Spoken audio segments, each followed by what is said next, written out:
बिस्मिल्लाहिर्रहमानिर्रहीम, अस्सलाम वालेकुम। आज हमारे साथ मौजूद हैं नौजवान व्लॉगर और यूट्यूबर उमर इनाम। उमर, बहुत शुक्रिया आपके वक्त का। बड़े अरसे के बाद आप इस्लामाबाद आए। आपकी तबीयत भी थोड़ी सी ख़राब थी और अल्लाह पाक का शुक्र है कि अब आप काफ़ी बेहतर हैं। उमर, लाहौर हाई कोर्ट जिन्हें ज़मानतों का जुमा बाज़ार लगाया होता है और ख़ास तौर पे शरीफ ख़ानदान के लिए बड़ा एक नरम गोशा लाहौर हाई कोर्ट रखती है।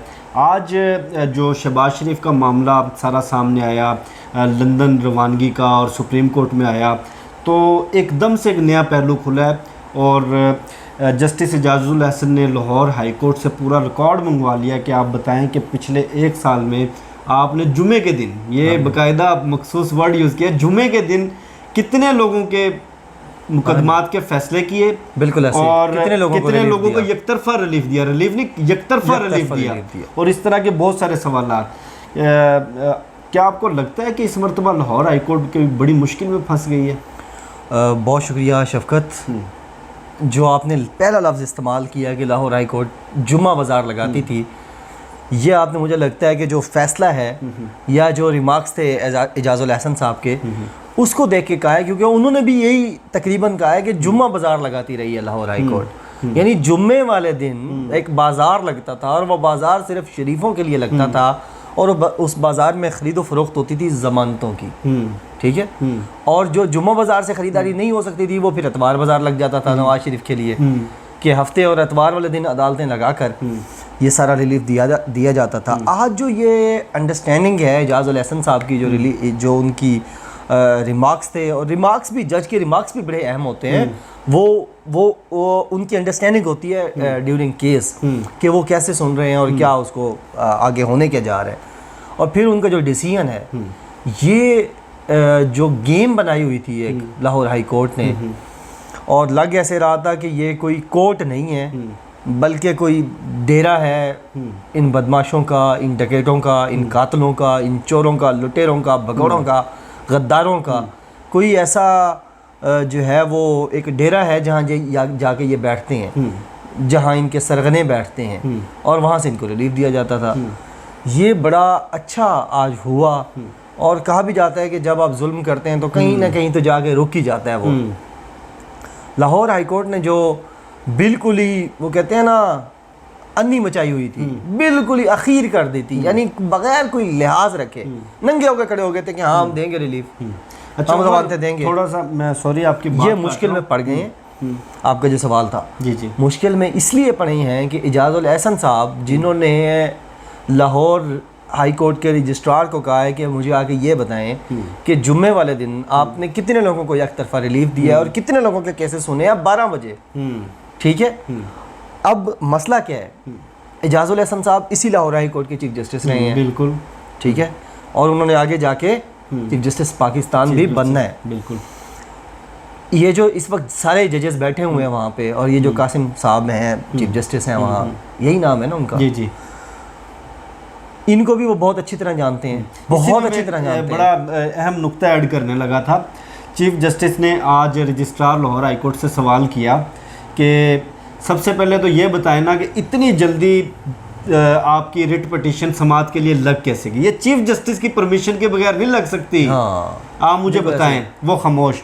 उसके बाद उन्होंने कहा कि ऐसे कैसे हो सकता है कि आप आधे घंटे के अंदर अंदर कहें कि जनाब जवाब जमा करवाएं और जवाब लिए बगैर आप फैसला सुना दें।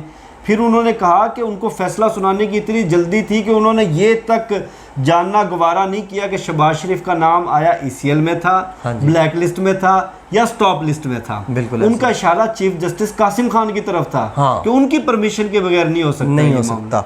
बिल्कुल उनका इशारा कासिम खान की तरफ था, क्योंकि देखें ना, जो बेंचेस बनते हैं हाई कोर्ट में या सुप्रीम कोर्ट में, वो चीफ जस्टिस बनाते हैं। चीफ जस्टिस की सवाबदीद है कि वो किस केस को किस बेंच में लगाए और उस बेंच में कितने मेंबर्स को, कौन कौन से मेंबर्स बैठेंगे। तो ये सारा जाहिर है, ये जो रिलीफ बड़े अरसे से मिल रहा है और मुसलसल मिल रहा है और जुम्मे वाले दिन मिल रहा है और 12 बजे के बाद मिल रहा है, तो ये कासिम खान साहब ही दे रहे हैं और उनकी मर्ज़ी से ही दिया जा रहा था। और मैं ये बता रहा था कि इजाज़ुल हसन साहब भी इसी लाहौर हाई कोर्ट से आए हैं और कासिम खान साहब को बड़ी अच्छी तरह वो जानते हैं। और मैं आपको ये भी बता दूं कि एजाज़ुल हसन साहब जब हमारी मुलाकात हुई थी कोई 2 साल पहले, 2.5 साल पहले ना, साकिब निसार साहब के दौर में एक दफ़ा ऐसे हमारी मुलाकात हो गई थी एजाज़ुल हसन साहब से। तो हमने उनसे पूछा कि ये जजेस क्यों ज़्यादा नहीं हैं पंजाब में या पाकिस्तान में, केसेस बहुत ज़्यादा हैं, जजेस कम हैं। तो उन्होंने कहा कि यार जब मैं लाहौर हाई कोर्ट का चीफ जस्टिस था ना, तो उस वक्त मैंने देखा कि बहुत ज़्यादा ज़रूरत है जजेस की।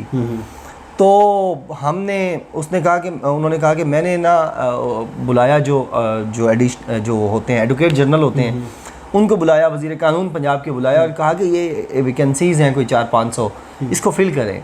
तो उन्होंने कहा कि जी मेरे पास बजट नहीं है, पहले उन्होंने ये कहा। फिर एजाज़ुल हसन साहब कहते हैं मैंने उनको बड़ा फोर्स किया और मुसलसल उनको बुलाता रहा और केस को परसू करता रहा कि नहीं आप बजट निकालें। उन्होंने बजट निकाल के वैकेंसीज़ अनाउंस कर दी।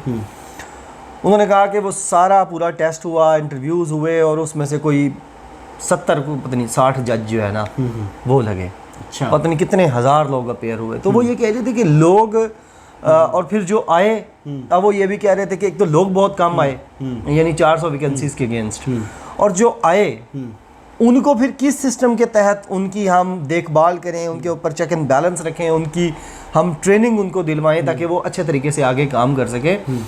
तो एक तो जजेस हैं कम, और जो हैं एजाज़ुल हसन साहब की ये रिमार्क्स थे और वो जो उनकी गुफ्तगू थी, उनका जो माइंड था वो ये था कि जो हैं वो भी ठीक काम नहीं करते। तो ऐसी सूरत में कैसे केसेस कम होंगे और केसेस जो पेंडिंग है उनकी वो तादाद कैसे कम होगी, जब कासिम खान साहब जैसे जो उनके ब्रदर जज हैं, जूनियर जज हैं, वो बैठे हुए हों और वो इस तरह रिलीफ दे रहे हों। अब जब एजाज़ुल हसन साहब ने इस तरह के रिमार्क्स दिए हैं और ये उनके ऊपर चेक एंड बैलेंस रखा है, तो मुझे लग रहा है कि कासिम खान साहब अब रिटायर भी होने वाले हैं, बहुत कम उनके दिन रह गए हैं। तो जाते जाते कहीं पे जो है ना वो बहुत बड़ा कोई मसला उनके लिए मुझे लग रहा है कि होने वाला है।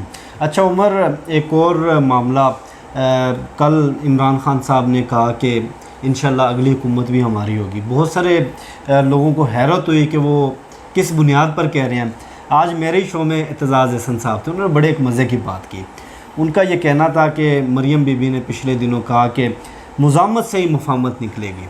और उसके बाद इससे भी मज़े की बात उन्होंने की कि नून लीग आज चाहे तो तहरीक अदम एतमाद लाकर इमरान खान की हुकूमत गिरा सकती है। ये तो दीवार पे लिखा हुआ, ये वर्ड्स थे एतजाज़ हसन साहब के, लेकिन वो गिराएंगे नहीं। क्यों नहीं गिराएंगे? कि वो उनको इंतज़ार है कि बड़े घर से कोई इशारा हो। ये बड़े घर से इशारे, मुज़ामत और मुफाहमत क्या चल रहा है? आपने जो वज़ीर आज़म साहब का कहा है कि जो ज़ियारत में उन्होंने कायदे आज़म रेजिडेंसी पे जो खिताब किया, उसमें उन्होंने कहा, पहली दफ़ा कहा जब से उनकी हुकूमत आई है, वो इलेक्शन 2023 की बात ही नहीं करते थे। अब जब उन्होंने बात की है तो इससे 2 चीज़ें तो वाज़ेह हुई हैं। एक ये कि उनको जो परेशानियाँ थी, उस परेशानी, जब इंसान परेशानी से निकल आता है तो वो खुशी की बातें करता है ना, पहले वो परेशान होता है तो वो नहीं कोई इस तरह की।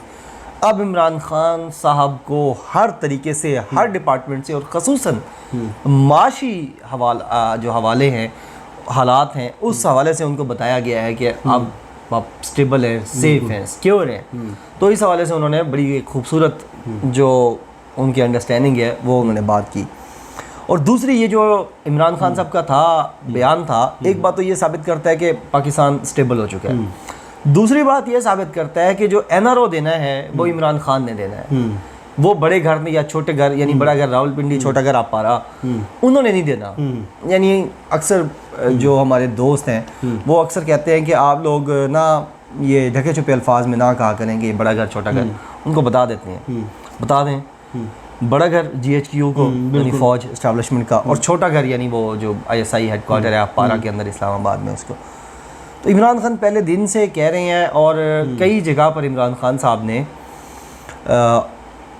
Of screen, of the record नहीं कह रहा मैं, ऑफ स्क्रीन ये कहा है कि उन्होंने तमाम इदारों को बड़े वाज़ेह और आसान और मुदल्लिल और साफ़ सुथरे अंदाज में ये बता दिया है कि इमरान खान नवाज शरीफ नहीं है, इमरान खान आसिफ अली जरदारी भी नहीं है। अगर आप ये समझते हैं कि इमरान खान को बाईपास करके कोई हैंकी फैंकी करने की कोशिश करेंगे तो फिर इमरान खान आपके लिए इतना टफ हो जाएगा कि आपकी शायद सारी रिसर्च उस तक ख़त्म हो जाए और आपको मौका नहीं मिलेगा फिर दोबारा अपनी शख्सियत को उभारने का। लिहाजा ये जो इमरान खान का चेक एंड बैलेंस है और इंतहाई लाउड एंड क्लियर मैसेज है तमाम इदारों को, छोटे बड़े घरों को भी और लेफ़्ट राइट इधर उधर सारे घरों को। तो ये साबित करता है कि इमरान खान का जो ज़ियारत वाला कॉन्फिडेंस है, ज़ियारत के अंदर बैठ के उसने छोटे और बड़े घर दोनों ने इमरान खान को कह दिया कि भाईजान हम नहीं किसी को कोई यानी रिलीफ दे रहे, जो पहले दे दिया सो दे दिया, गलतियां हो गई, माफ़ करें, आगे बढ़ें। ये अब जो मरीम नवाज़ कहती हैं कि मज़ाहमत से हम मुफाहमत निकालेंगे, यानी डरा धमका कर फ़ौज का गिरबान पकड़ के उनकी गर्दन दबा कर हम जो है एनआरओ ले लेंगे, उनसे एतजाज़ हसन साहब ने भी आज वही वाली बात कर दी है ना, जो मरीम नवाज़ कहती है कि मज़ाहमत से मुफाहमत, तो वो भी कहते हैं एतजाज़ हसन साहब की बात 100% दुरुस्त है कि अगर नून लीग आज भी चाहे तो अदम एतमाद आ सकती है, ये सारी पार्टीज ला सकती हैं, लेकिन इनको ये पता है कि उससे आगे क्या होगा, उससे आगे क्या होगा, उससे आगे क्या होगा, यानी आपने हुकूमत गिरा दी, उससे आगे क्या होगा, जब तक ये वाला बड़ा वाला घर नहीं उनके साथ मिलता। लेकिन बड़ा घर उनके साथ इसलिए नहीं मिलेगा कि आज मैंने एक ट्वीट भी की है कि जितना दिफा इस फ़ौज का और ISI का इमरान खान ने किया है और इमरान खान के फॉलोअर्स ने किया है, पाकिस्तान की 73, 74, 75 साल तारीख़ में इतना अच्छा दिफा और इतना मौसर दिफा कभी ना एजेंसी का हुआ है ना पाक फ़ौज का हुआ है। लिहाजा उनको बड़ी अच्छी कैलकुलेशंस जो उन्होंने की है ना 2.5-3 साल में, अब उनको पता चल गया कि भाई नहीं, हमें इमरान खान ही सूट करता है। लिहाजा कोई ना मज़ाहमत करें या मुफाहमत करें, पाँव में लेटें या बूट चाटें, कुछ भी करें, कुछ नहीं होने वाला। ये इसी तरह रोएंगे पीटेंगे, और जिस तरह मरियम औरंगज़ेब कहती थी कि रोएं पिटें, तो ये जितना मर्ज़ी पिट लें, कुछ नहीं इनको मिलने वाला। और इमरान खान साहब 2023 का इलेक्शन जीत रहे हैं। 2023 की तो उन्होंने ख़ुद बात कर दी है, शायद कुछ अर्से तक वो 2028 की बात भी करते हैं। बहुत शुक्रिया उमर आपके वक्त का, और बड़ी अच्छी गुफ्तगू रही आपके साथ। मुझे शफ़क़त अली को और उमर इनाम को दीजिए इजाज़त। इंशाल्लाह फिर नेक्स्ट वीडियो में मुलाकात होगी। पाकिस्तान जिंदाबाद।